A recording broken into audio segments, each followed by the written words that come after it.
When I was a little girl, all I wanted, the only thing that I wanted, was to be just like everybody else. I wanted to talk like them, and I wanted to look like them. I didn't want to be different, and I didn't want to be unique. Instead, I stuck out like a sore thumb. I was an outsider in a society that wasn't very welcoming to outsiders. On my first day of Arabic school, I didn't speak Arabic, and I wore a mini skirt with my hijab. As you can imagine, that didn't go over very well.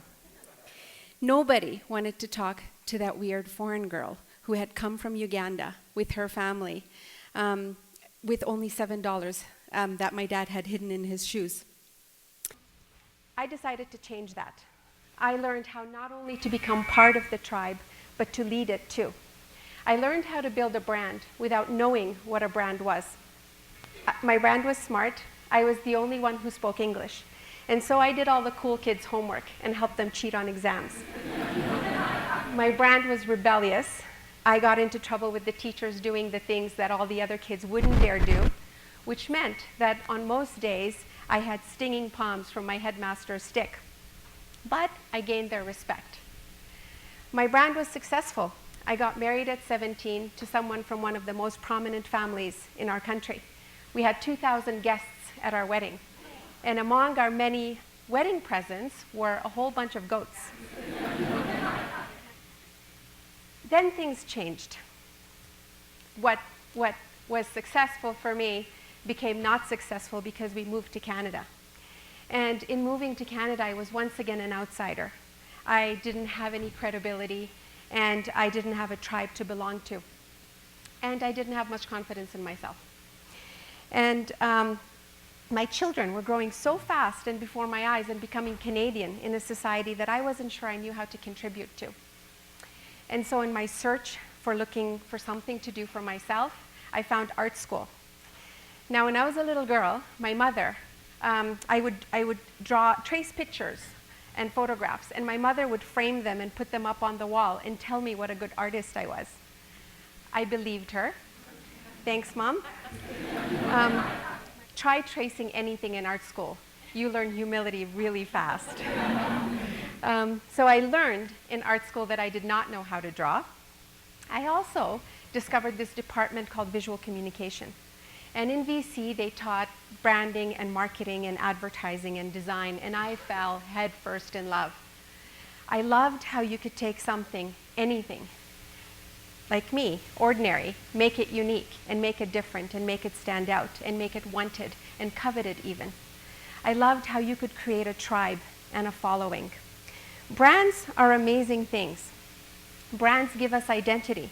You can be an outlaw on a Harley, or you can be a creative thinker with your Mac, or you can be an athlete with your Nikes. Brands give us status. All we need to do is flash our red-soled Louboutins, and we stand a little taller with confidence. Brands give us belonging. Research tells us that a sense of belonging is as much a human need as food, shelter, and water, and that a low sense of belonging is one of the #1 indicators of depression. So brands are these amazing things that help us sort through a powerful array of choices to the one that feels like us. Brands are the art of persuasion, and I loved absolutely everything about it. And it wasn't just me. Our collective love of brands started generations ago with World War II, when the market was flooded with identical products that massive factories churned out. And in order to make us love and pay more for these products, industrialists needed to give them something more. And so they gave them human qualities. That way they could become our friends, not just stuff. That's how this brown sugar water became happiness. And this brown sugar water became forever young. And how this rubber became the protector. And this rubber became sexy. What advertisers did was they created this ideal world that we all wanted to belong to. The people in commercials had white teeth, long legs, and problems that could be solved in 30 seconds by the hero product.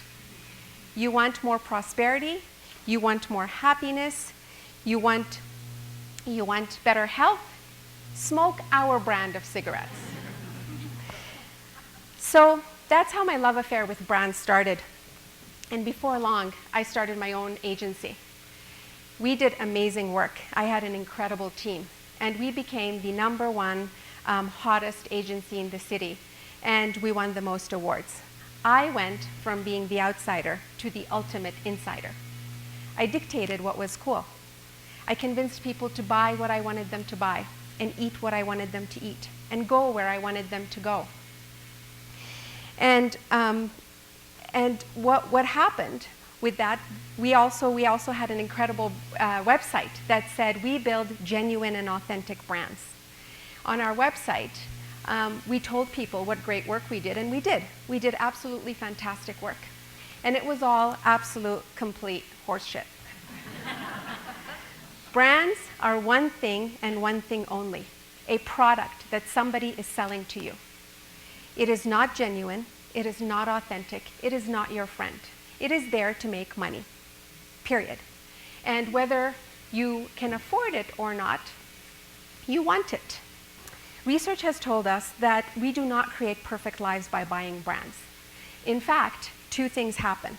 First, when we buy something, our level of happiness starts to decrease the minute we pay for it and have it in our hands. Second, somebody in advertising tells us that the goalposts have now moved, and we now need to buy the new model in order to be happy. And that is the problem. The problem is our big search and eternal search for happiness. That is what brands have given us. Brands have given us the perfect ticket to happiness. All you need to do is put down your credit card and pay. And we have fallen so hard for brands that we now try to brand ourselves, and we try and manufacture character and personality. Personal brands are as big as product brands today. And according to Trend 1, personal brands became a global macro trend in 2016. What we do is we create images of ourselves that appear perfect to the outside world. So what we don't realize is that as we build these personal brands, we are failing ourselves. I know that because I had one too. I had a personal brand that was pretty successful. My personal brand had everything that a good brand should have: a value proposition, a target audience, and a key selling idea. My personal brand was seductive. I was Entrepreneur of the Year, top 40 under 40, and one of Canada's 100 most powerful women. My brand was fortunate. I got to travel the world and teach people how to build their own personal brands. My brand was also not very truthful because I only showed you what I wanted you to see. So when I was going through a divorce after 23 years of marriage that brought me to my knees, this is what I posted on social media.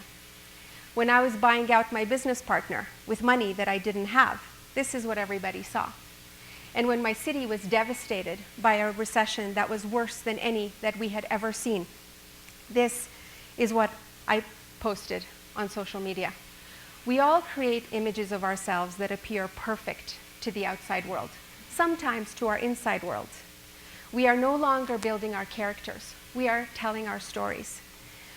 We are now on public display, and it's causing us incredible distress. 121 million people around the world suffer from depression, some form of depression. 1 in 13 of us suffer from anxiety.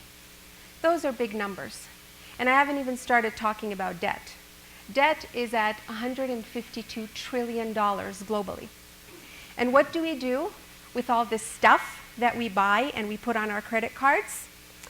According to the Self-Storage Association of America, Americans spend $24 billion a year storing their stuff. Think about that for a minute. Think about that. What we do is we indebt ourselves to buy so much stuff that we now need to pay to put it away. We cannot buy enough stuff, get enough surgery, or drive expensive enough cars to keep up with the Kardashians. And when we can't keep up, we try and numb our feelings of shame and fear and uncertainty with something new and shiny. What we don't realize is when we numb the bad feelings, we also numb the good feelings of love, joy, connection, and gratitude. What we don't realize is that the real world does not look like an ad. The real world is a vulnerable, imperfect place, full of rejection. And what we are doing with our culture of branded perfection is hollowing us out as human beings. So you know where this is going for me, right? This perfect little branded world that I had created for myself was no longer one that I wanted to live in. I stopped liking what I did, and I looked everywhere but at my business to fill the holes. And the only question on my mind was, what was I going to tell everybody? And that is what we do. We brand manage ourselves into personas, and then we are lost when we realize that we are not the adventurer that we thought we were. In fact, we are really, really, really scared of heights. So Christmas rolls around, and my kids are with their dad, and my parents are away, and my friends are all busy with their own families. And I'm feeling pretty sorry for myself. It's just me and my little dog, Kale. And so I did what I did when I was a little girl, and I decided to change that.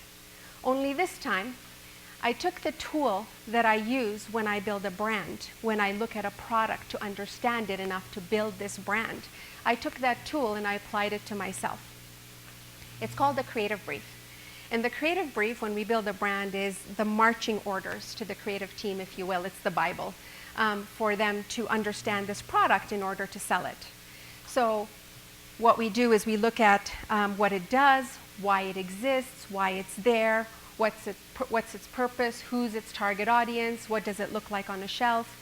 We look at the product and the world around it and its competition. And that's what I did. I pulled out a giant Post-it note paper pad. I papered my walls with my very own creative brief. And I wrote down everything that I needed to know about myself. So I have to explain to you how difficult this was for me. I know exactly what I want. I go after it with determination. I make up my mind pretty fast. And please get out of my way. That's always been my attitude. And so this was pretty difficult. And yet, I agonized over every word, every emotion, every setback, every barrier in my way. I forced myself to be honest about my shortcomings. And I wrote down my fears and my hopes and my dreams and my desires. And I climbed over brick wall after brick wall, peeling away years and layers of childhood insecurities, cultural hang-ups, toxic people, and a whole bunch of anger. I wrote a plan to help me survive the next 5 minutes and the next 20 years. And what started emerging was really messy and very cluttered. Have I mentioned how severe my OCD is? This is not what my life was supposed to look like.